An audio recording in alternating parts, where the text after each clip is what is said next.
You're in the mix. The world's finest, man. DJ. Welcome to the Big Rich Movie Review Hour here on YouTube. Every Monday evenings weekly. Oh my God. Shut the front door. What? Sit back as we break down some of our favorite movies and compare opinions and ratings. Note, there will be spoilers during the broadcast. Always remember to like, share, and subscribe. What's good, people? What's good, people? Big Rich here, and welcome to the Big Rich Movie Review, our third episode.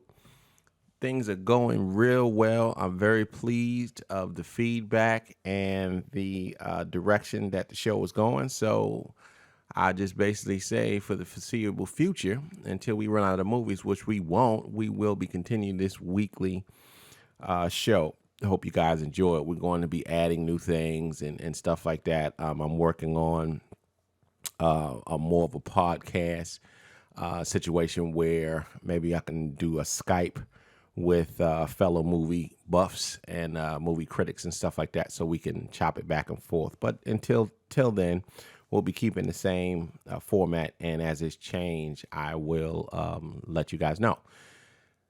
Let's start out with our social media. Capital B, capital R, live on the mic. That's our Twitter handle. Big Rich Live on the mic is the handle for Instagram, _ between each word. The email address for this show is bigrichmoviereview@gmail.com. That's bigrichmoviereview@gmail.com. Put your comments down below. DM me, tweet me, email me. Let me know what type of movies you want me to discuss, and then we'll go from there. Have a good time at this in the next 15, 20 minutes, if that long.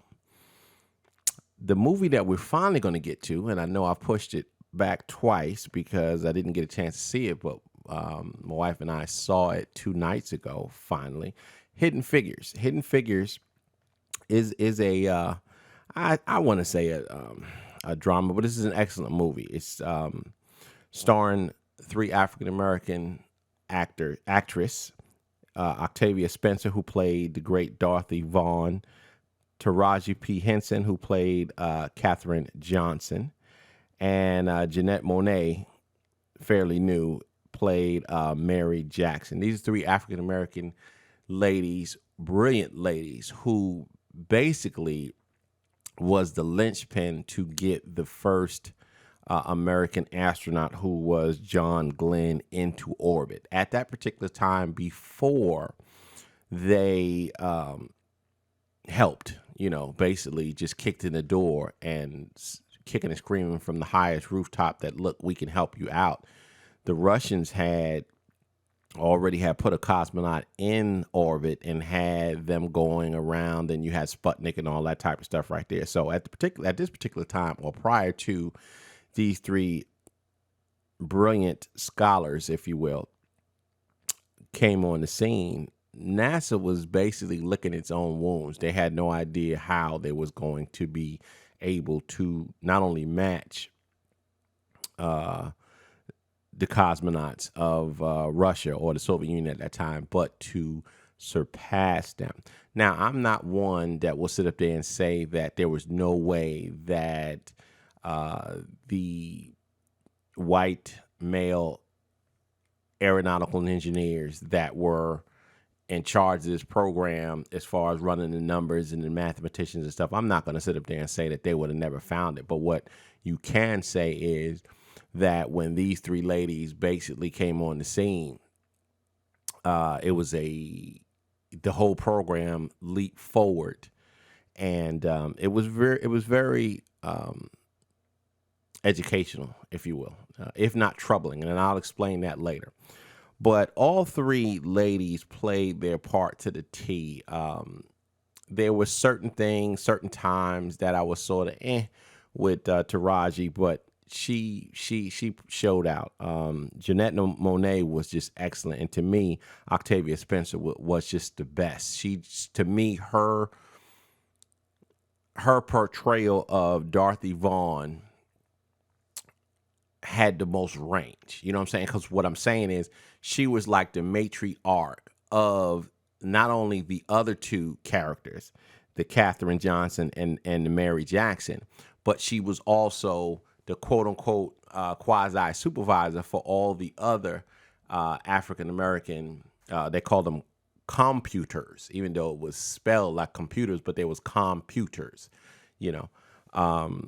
So she had all of them in her care and in her ward. So basically, the things that she was doing not only facilitated her rise through the ranks, but also all of her girls. So that was something that my wife had mentioned to me after we were done with the movie. She was like, that's what we all need to do a lot more of. You know, I know that I'm not here not only on my merits, I'm here with help from other people.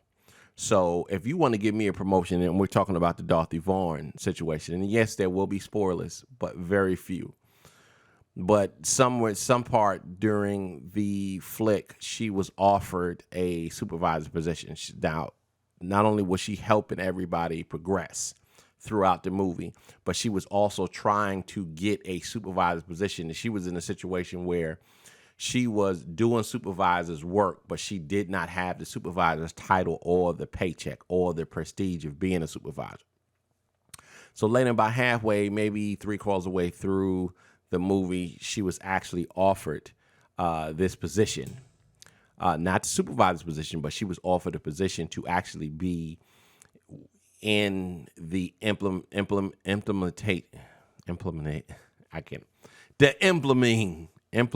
there you go, of numbers and stuff like into a new IBM computer.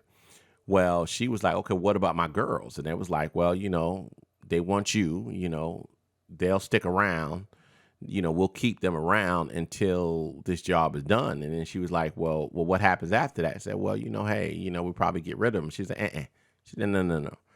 Because she was in a position of strength. And what that position of strength was in her spare time, she had read up and worked with the computer at night when everybody was gone.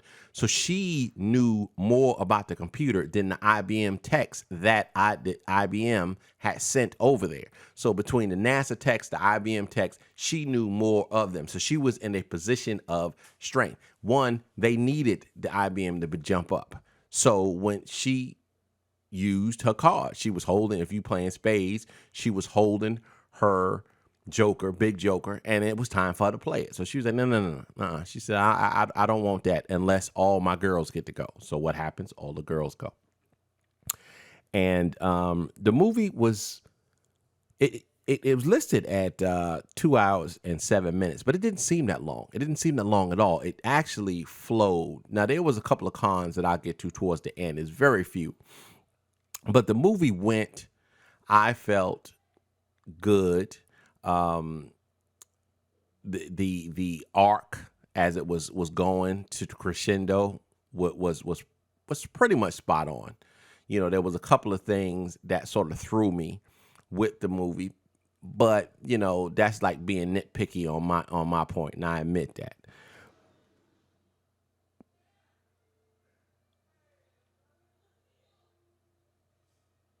Oh, shit. Sorry about that. So you also had a dichotomy, if you will. You know, you had to deal with a lot of segregation because this was in the heart of segregation, even though it was in Virginia. But see, a lot of people forget Virginia is a southern state. Virginia is not a northern state. So you had the colored bathrooms, the white bathrooms, colored fountains, white fountains, all of that type of stuff right there. So it was a dichotomy of warring factions, if you will. It was, in order for these three black women to help out, they had to now work in the spaces that was categorized for whites. So there was it was funny the way they put it, but it pissed you off. There was a portion of the movie where Taraji's character, Katherine Johnson, every time she had to go to the bathroom, she would have to leave the building that she was working in and would have to run like I think she said it was like 1.4 miles. So she and then she had to do that 2 or 3 times, because how many times do you have to pee? So she had to run all the way through, and she had a problem with it, but there was nothing that she could do. Then later on in the movie, the NASA boss, who was played by Kevin Costner, his name was Al Harrison, was looking for her. She came back. He immediately jumped in. Look, I'm bending over backwards. I put a lot of trust in you. Basically saying, look, you black and y'all don't get these type of opportunities. And she played that portion to the T. She basically told him, look, I have to run back and forth 1.4 miles because there ain't no bathrooms here for me. Then there was a time in the beginning of the movie when she went to get some coffee, and there was one coffee pot. She had her own cup. She got her coffee out of the coffee pot, and she turned around, all the white men looking at her like she was something out of a zoo. She sat down. Next day she came to the job, and she wanted some coffee. Now they had a smaller coffee pot that had colored on it, and it was not plugged up, and there wasn't any coffee. So she had to make her own coffee. So basically, I had to give her props on that, because everything that she said was spot on and relevant to that time, And then it led to, this is like we go to the cons, it led to a portion in the film where Al Harrington now realizes what's going on with the segregation and stuff like that. So he goes and he basically gets rid of the colored pot. Then he goes down to they call it the West Wing. That's where all the coloreds worked. And it had female colored restroom, and he took a sledgehammer and a crowbar and knocked it off the wall and was like, there are no colored bathrooms, use any bathroom you want. Now, we find out from historians and people who were in that area that never happened. So there is a backlash now of the quote unquote white savior syndrome, where Hollywood feels that we can't have a total black story or a total minority story. We have to put a great white hope, or the great emancipator, if you will, into the film. Now, I really didn't have a problem with it, because you understand that there's a little bit of plagiarism and sensationalism and stuff like that when you dealing with Hollywood. But then I also understand what people say on the other side when they was like, okay, well, why does it always fall to that, okay, let's just have a white savior type thing? So I didn't understand that. It's not something that held me from the movie, but it was something that I was cognizant of. And, it's one of those things that, you want the true story out of your people, your religion, your sexual orientation. You got to do it yourself. That's basically what the deal is. You have to do it yourself. You have to be in a position where you are now making the money and you're making the move so that you can do it yourself. You can put it out yourself, and that it's the truest form. But then again, can you say that everybody that has that type of autonomy will do what they're supposed to do? Who knows? You follow what I'm saying? Who knows it all?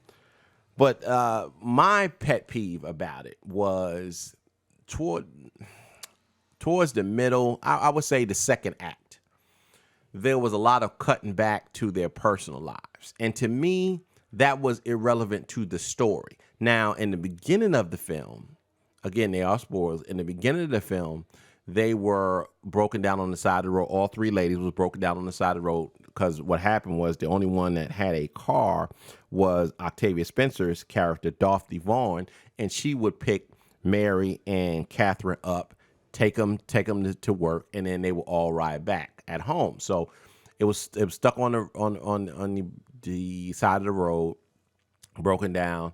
A cop came up. He was a little bit of a racist and stuff like that. So to me, that worked for the story. You follow what I'm saying? But then there was cut-ins where you were in Catherine's living room, with her girls and her mom, and then they had a picnic, and there was a romance between Catherine's character and a male suitor, and then there was a little bit of bickering between Mary. She was married, and her husband. I just felt that was sort of irrelevant to the story. Now, people say I don't like mushy stuff, when I go to the movie. So maybe that might have something to do with it. And it might. I have no idea, But I just felt that it just wasn't relevant to the story. And the story was, if you look at the synopsis and you read the synopsis, is about 3 brilliant African-American women working at NASA who serves as the brains behind one of the greatest operations in history, the launch of astronaut John Glenn into orbit, a stunning achievement that restored the nation's confidence and turned around the space program. Okay?